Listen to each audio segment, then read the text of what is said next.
मनोरच्या Surya colony येथील टाकवहाड शासकीय आश्रमशाळेत वन महोत्सव साजरा करण्यात आला।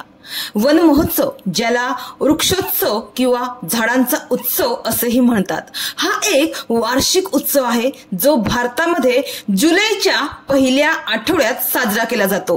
वन महोत्सव हा वार्षिक वृक्षारोपण उत्सव आहे जो 1 ते 7 जुलै दरम्यान साजरा केला जातो।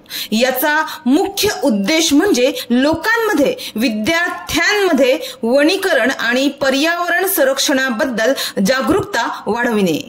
तर याच उद्देशाने मनोरच्या सूर्या कॉलनीतील टाकवहाड शासकीय आश्रमशाळेत वन महोत्सव साजरा करण्यात आला।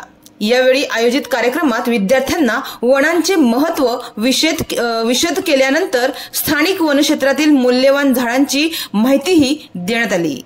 तर मुख्य आणि महत्त्वाचं म्हणजे एक झाड आईसाठी या ब्रीद वाक्यानुसार विद्यार्थ्यांना किमान एक झाड लावण्याचे आवाहन मनोरचे वनपरिक्षेत्र अधिकारी वैभव सातपुते यांनी केले। तर आश्रमशाळा परिसरात वृक्ष लागवड करून कार्यक्रमाचा समारोप करण्यात आला।